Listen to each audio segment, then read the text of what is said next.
Suci? Alhamdulillah baik juga Pak Dodi. Iya. Ya, begini Pak Dodi. Iya. Pak Dodi kan akan melakukan coaching. Jadi ada beberapa yang akan saya sampaikan kepada Pak Dodi. Iya, silakan Bu. Nggak apa-apa. Iya.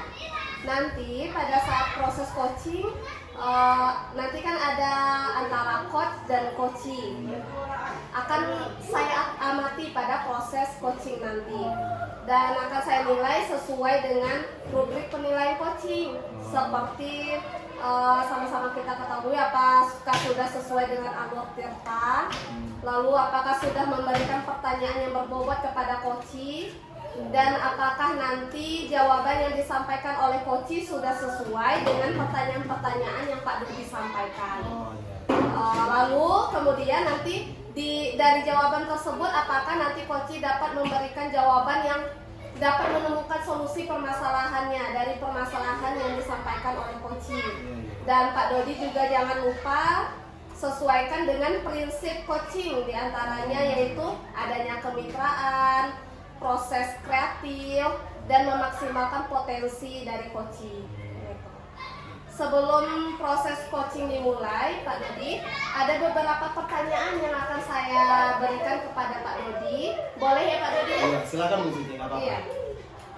Pertanyaan pertama itu berkaitan dengan kompetensi coaching apa yang ingin Pak Dodi kembangkan.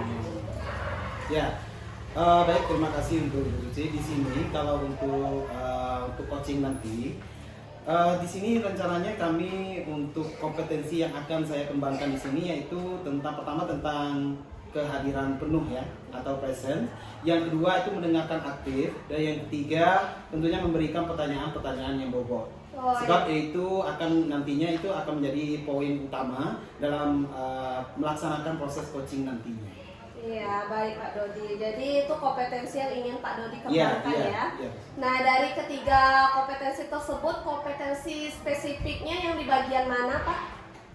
Ya, terima kasih.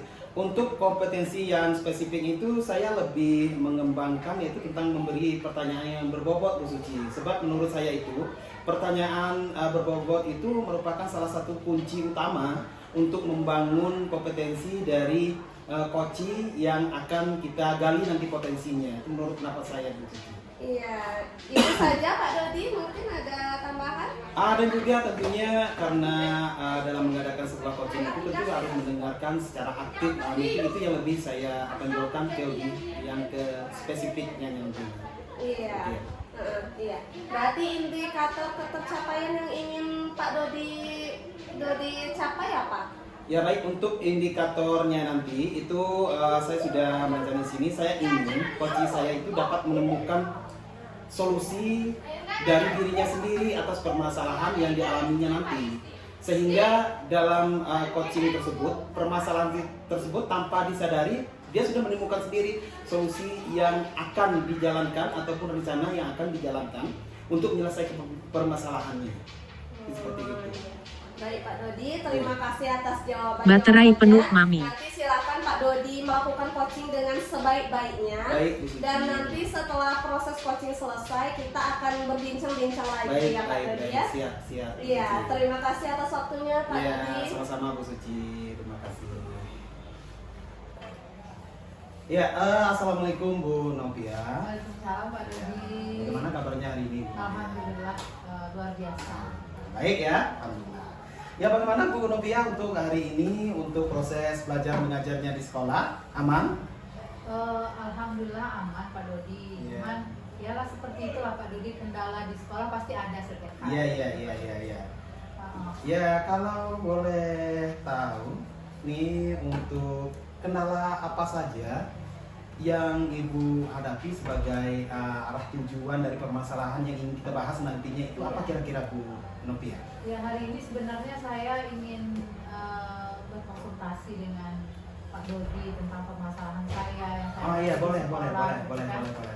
Sekarang kan masih ajaran baru gitu ya, belum semester juga gitu.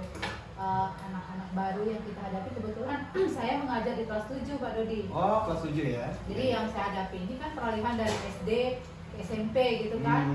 Jadi anak-anaknya ini masih peralihan, dan saya merasakan susah sekali Pak Dodi untuk mengatur kelas bagaimana bisa kondusif, kemudian bagaimana memotivasi anak supaya mereka ini konsentrasi belajarnya itu, dan juga mereka mempunyai antusias belajar yang meningkat gitu. Jadi sekarang ini mereka kayaknya konsentrasinya cepat sekali buyar gitu kalau misalnya belajar, kan maklum dari SD gitu kan. Jadi padahal saya sudah menerapkan beberapa strategi-strategi kayak misalnya menggunakan media pembelajaran gitu kan. Kemudian saya menggunakan ice breaking yang menarik gitu. Tapi tetap juga anak-anak ini konsentrasinya dan motivasinya tetap berkurang gitu. Nggak seperti yang kita inginkan gitu di suasana belajarnya gitu Pak. Itu Pak gitu. Ya baik Bu ya. Saya di sini memahami masalah yang Ibu Nopia alami lah ya. Sebenarnya itu bukan permasalahan Ibu Nopia saja. Saya juga pernah merasakan masalah hal yang demikian. Nah, di sini menurut Ibu Nopia, kira-kira dari permasalahan tersebut apa yang menjadi penyebab dari terjadinya permasalahan tersebut menurut Ibu Nopia? Iya, itulah Pak Doni. Jadi menurut saya yang menjadi penyebab anak-anak ini konsentrasinya kurang gitu, mungkin suasana belajarnya. Mungkin mereka bosan gitu berada di kelas gitu kan. Kemudian mereka bosan dengan adanya video yang selalu besok kita tayangkan video juga gitu kan. Besoknya lagi PPT, cuman itu saja. Mungkin suasana belajarnya harus di ini kan Pak, permasalahannya adalah mereka bosan gitu. Terus mereka juga konsentrasi mereka berkurang itu karena kondisi kelas itu yang ya maklum anak-anak kan, ada teman aja atau dan segala macam, jadi mereka tidak konsentrasi seperti itu. Jadi menurut Ibu Novia, salah satu faktor penyebab dari terjadinya permasalahan yang Ibu Novia hadapi itu antara lain tentang suasana belajar ya Bu ya, tentang lebih ke suasana belajar yang monoton sehingga terkesan membosankan Bu ya. Ya baik. Nah di sini dari permasalahan tersebut, kira-kira nih apa rencana yang ingin Ibu lakukan dalam mengatasi masalah tersebut kira-kira? Iya Pak, saya sudah berpikir gitu kan, kayak mana lah cara menghadapi ini gitu, nggak bisa terus-terusan kayak gini kan Pak. Terus saya berpikir gini, saya akan melaksanakan pembelajaran, kalau bisa suasananya diganti, saya ini melaksanakan pembelajaran di luar kelas gitu kan, sekali-kali membawa mereka di lingkungan alam gitu di luar gitu. Terus saya juga akan melaksanakan pembelajaran berdiferensiasi karena mungkin kan mereka berdasarkan gaya belajar mereka kan nggak semua yang suka video, nggak suka, ada yang suka video, ada yang suka membaca, kan nggak semuanya harus. Jadi saya harus saya berencana ingin melaksanakan pembelajaran berdiferensiasi. Baik sekali. Jadi luar biasa sekali untuk rencana Ibu Nopia ya, telah menjelaskan nanti rencananya itu tentang menerapkan pembelajaran berdiferensiasi ya. Kemudian belajar di luar kelas agar suasananya tidak membosankan dan tidak monoton Bu ya. Ya baik. Kira-kira dalam permasalahan tersebut, posisi Ibu sekarang ini kalau dikasih skala angka gitu ya, kalau kita jadikan skala angka, kira-kira Ibu di posisi berapa dan ingin ditingkatkan menjadi berapa? Jadi sekarang ini Pak, posisi saya karena sudah menerapkan beberapa strategi pembelajaran juga gitu kan, media-media pembelajaran sudah saya terapkan juga gitu di kelas. Saya rasa sekarang ini saya di posisi 7 gitu Pak. Posisi 7. Iya.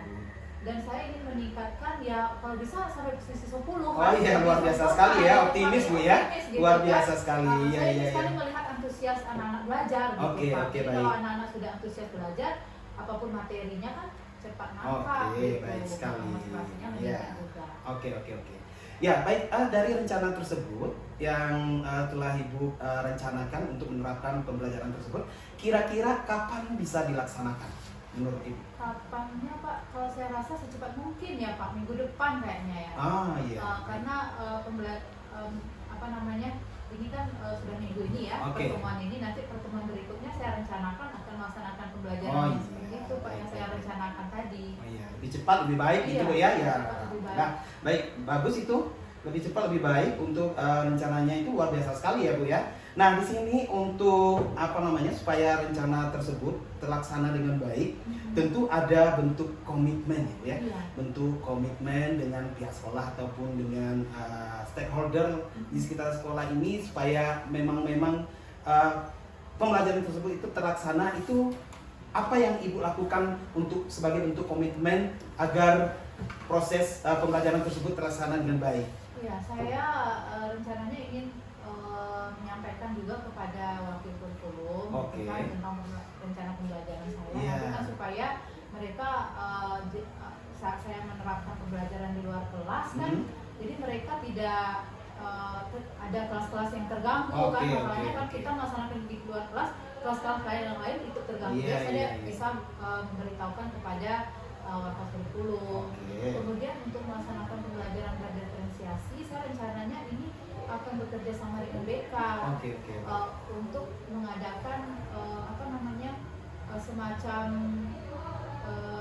tes gitu, tes minat bakat mereka sesuai dengan gaya belajar mereka, tapi bekerja sama dengan BK.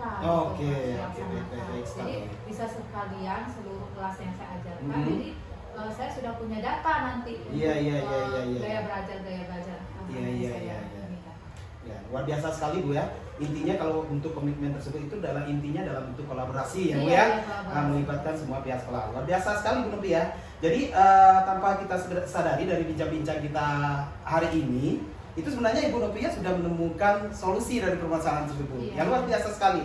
Dimana tadi Ibu sudah menjelaskan tentang faktor penyebab dari mengapa belajar anak itu terasa membosankan, dan Ibu sebenarnya sudah menemukan solusi dengan menerapkan pembelajaran berdiferensiasi, belajar di luar kelas. Itu luar biasa sekali. Itu ide yang bagus, dan bentuk komitmennya itu juga sangat luar biasa. Itu mengajak berkolaborasi dengan pihak-pihak yang terkait di dalam sekolah. Ya, baik Ibu Novian, saya rasa itu cukup luar biasa ya, yang pembahasan kita hari ini. Secara tidak langsung juga itu menjadi pembelajaran juga untuk saya sebenarnya, dan di sana semoga saya doakan dapat terlaksana dengan baik, dan nanti tentunya ada laporan ya. Saya sebagai bentuk perkembangan nanti saya tunggu laporan dari Bu Novia bagaimana peningkatan dari rencana tersebut. Bagikan dokumennya. Bagus sekali, dan bentuk dokumen supaya ada rekam jejaknya gitu ya. Luar biasa sekali. Ya, baik, untuk saya rasa cukup Bu ya. Karena Ibu Novia secara tidak langsung sudah menemukan solusi dari permasalahan itu sendiri, dan semoga saya doakan Ibu Novia tetap sukses dan tetap semangat ya Bu ya, untuk menjalankan proses pembelajaran yang berdiferensiasi. Saya juga terima kasih banyak Pak. Sama-sama. Dari bincang-bincang kita ini saya bisa menemukan solusi dari permasalahan saya. Baik. Terima kasih juga Pak Sama-sama untuk saya mendengarkan keluhan saya. Enggak apa-apa, biasa saja. Kita saling berbagi kok Bu. Terima kasih ya Pak. Sama-sama Bu Novia. Baik. Pak. Waalaikumsalam warahmatullahi wabarakatuh. Wabarakatuh Pak Dodi. Waalaikumsalam warahmatullahi wabarakatuh, Bu Suci. Pak Dodi, Pak Dodi tadi sudah melakukan coaching ya, bersama Ibu Novia. Sebelum penutupan, saya ingin menanyakan beberapa pertanyaan pasca observasi ini, Pak Dodi. Silakan Bu Suci. Yang pertama, langsung saja ya Pak Dodi ya. Apa saja yang sudah Pak Dodi lakukan pada saat melakukan coaching terhadap indikator tercapaian yang ingin dicapai? Baik, terima kasih Bu Suci. Untuk coaching kali ini, saya sudah melakukan sebenarnya alur tirta, ya, yang mana menanyakan tentang tujuan, identifikasi, kemudian rencana aksi, dan juga bentuk tanggung jawab seperti komitmen apa saja yang diambil sebagai bentuk pelaksanaan rencana yang akan dibuatnya, sehingga alur tersebut dapat menggali potensi dari coaching yang dapat menceritakan permasalahannya dan menemukan solusinya sendiri sebenarnya. Baik Pak Dodi. Menurut saya sebagai observer ya Pak Dodi ya, saat dilakukan coaching antara Pak Dodi tadi dengan Ibu Novia sudah berjalan dengan baik Pak Dodi. Dan proses alurnya juga sudah sesuai dengan alur tirta. Saya lihat tadi ada tujuan, identifikasi, rencana aksinya, dan tanggung jawabnya tadi ya, berupa komitmen dari coaching. Tadi. Dan Pak Dodi juga sudah berusaha menggali dengan memberikan pertanyaan-pertanyaan yang sangat berbobot kepada Ibu Novia, sehingga Bu Novia mampu menemukan solusi atas permasalahan yang dihadapinya. Dan coaching juga sudah selesai sesuai dengan prinsip coaching tadi. Iya, baik. Iya. Terima kasih. Pertanyaan terakhir, Pak Iya. Dodi, nggak perlu banyak pertanyaan ya Pak Dodi ya. Ya nggak apa-apa, Bu. Iya. Kompetensi apa yang ingin dikembangkan berdasarkan hasil tadi melakukan coaching yang baru saja Bapak lakukan dengan Ibu Novia? Oh ya. Baik, terima kasih lagi Bu Suci. Kalau untuk kompetensi yang ingin saya tingkatkan itu adalah cara bagaimana memahami lagi proses sehingga saya mampu melaksanakan coaching dengan lebih baik. Misalnya untuk menggali tentang pertanyaan berbobot ya, yang benar-benar untuk coach itu sendiri bisa menggali dasar dari potensi yang dimilikinya. Mungkin itu lebih ke arah bagaimana menggali pertanyaan berbobot mungkin Bu Suci. Oke Pak Dodi ya. Baik Pak Dodi. Karena kita sudah melaksanakan coaching tadi, saya sebagai observer. Iya. Semoga kedepannya kita dapat melakukan coaching dengan lebih baik ya Pak Dodi ya. Ya, amin. Iya, mungkin demikian Pak Dodi observasi kita pada hari Iya, ini. iya. Semoga kita mendapatkan manfaat yang lebih banyak Ya, lagi amin, dan amin. pelajaran yang banyak. Iya. Saya tutup dengan wassalamualaikum warahmatullahi wabarakatuh. Ya, terima kasih. Waalaikumsalam warahmatullahi wabarakatuh.